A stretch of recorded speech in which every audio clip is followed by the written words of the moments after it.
नमस्कार, आप सुन रहे हैं समाज एक नजर में, जिसे लिखा है विजय मलिक अटेला ने और आवाज है मृद्विका की, सिर्फ बुक ऑडियो पर। बेरोजगारी की दुनिया। एक गांव में एक मध्यम परिवार रहता था। उसमें एक राम सिंह और उसकी पत्नी कमला देवी और उनका एक बड़ा बेटा मुकेश रहता था, और उसकी छोटी बहन भी थी जिसका नाम नायरा था। नायरा मुकेश से बहुत छोटी थी और वो स्कूल जाती थी। गांव में एक छोटा सा प्राइवेट स्कूल था जिसमें वो 7वीं कक्षा में पढ़ती थी। राम सिंह खेती करके अपने परिवार का पालन पोषण करता था। कमला देवी एक गृहिणी थी जो घर के ही काम किया करती थी, परंतु कभी कभार वो सिलाई के काम से थोड़ा मोटा पैसा जुटा लेती थी, जिसको वहां घर खर्च में इस्तेमाल करती थी।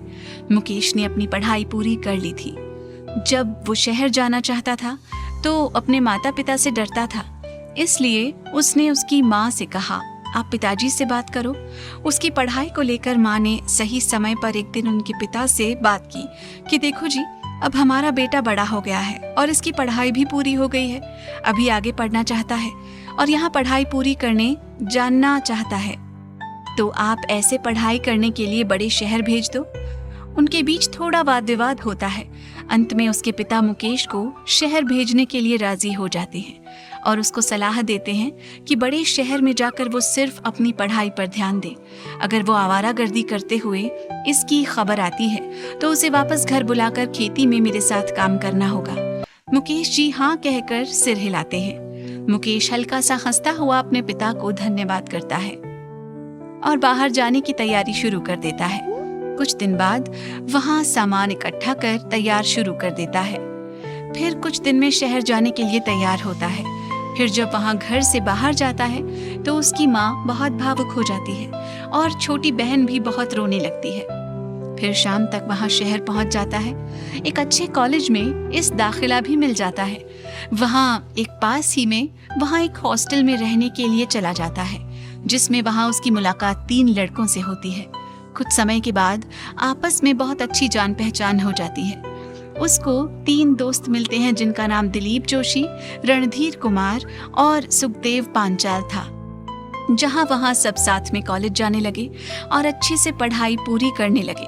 3 साल तक पढ़ाई चलती रही। अब मुकेश पढ़ाई बहुत होशियार हो गया था। अब अपनी ग्रेजुएशन पूरी करने के बाद 3 दोस्त से अलग होना का वक्त आ गया था। हॉस्टल छोड़कर चारों दोस्त घर जाने लगे। यहाँ पर उनके लिए बहुत भावुक भर पल था। अपनी ग्रेजुएशन की पढ़ाई पूरी करने के बाद अब मुकेश घर आ गया था। फिर पिताजी से बात करना चाहता था। अब वहाँ सोचा रहा था अपनी सरकारी नौकरी का सपना पूरा करने के लिए तैयारी करने के लिए फिर से शहर जाना चाहता था। जब पिताजी से बात करने पहुंचा तो उसके पिताजी ने उसे कहा, अब तो तुम्हारी पढ़ाई पूरी हो गई, अब तो कोई काम ढूंढ लो, मैं भी बूढ़ा हो गया हूँ, मुझे इतना काम नहीं होता। फिर पिताजी से कहता है, पिताजी मुझे अभी सरकारी नौकरी की तैयारी करने के लिए फिर से शहर जाना है। इस बात से पिताजी नाखुश होते हैं। उनके बीच लंबी बहस के बाद उसके पिताजी मान जाते हैं। मुकेश फिर से शहर चला जाता है। शहर पहुंच जाने के बाद बहुत अच्छे से कोचिंग सेंटर में दाखिला लेकर अपनी सरकारी नौकरी की तैयारी शुरू कर देता है। फिर 3-4 साल तैयार करता है। बार बार परीक्षा में सफलता नहीं मिलती तो निराश होकर वापस गांव में आ जाता है, परंतु उसके साथ वाले 3 दोस्तों को जॉब मिल जाती है। वहां अकेला रह जाता है। इस बात से निराश होकर अकेले ही घर में बैठा रहता है। न तो खाना खाता है, न किसी से बात करता है। अकेले ही गुम सा होकर रहता है, जिससे उसके माता पिता बहुत दुखी होकर आपस में बात करने लगते हैं। उसकी माँ बोली, सुनिए जी, अपने बेटे की इस तरह की हालत मुझसे देखी नहीं जाती। आप अपने दोस्त से बात करो ना, वो आपकी कुछ मदद कर सकते हैं, ऐसे बहुत पैसे वाले हैं। दोस्त ही तो मुश्किल घड़ी में काम आते हैं। पत्नी के बार बार कहने पर वो अपने दोस्त चौधरी चरण सिंह से मुलाकात करने पास के गांव में अगली सुबह निकल जाता है, जहां उसके दोस्त बहुत खातिरदारी करते हैं। फिर वो अपने दोस्त के आगे बहुत रोने लगा। फिर अपनी समस्या दोस्त को सुनाई। उसको अपने बेटे के बारे में बताया कि बहुत उदास है।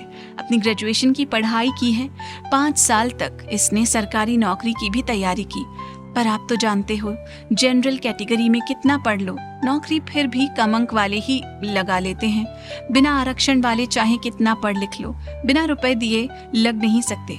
फिर उसके दोस्त ने ये कहा, मैं आपकी क्या मदद करूं? फिर मुकेश के पिताजी ने उसे कहा, अब आपकी शहर वाली फैक्ट्री में क्लर्क का काम पर लगा लो इसे, बहुत अनुरोध करने लगता है।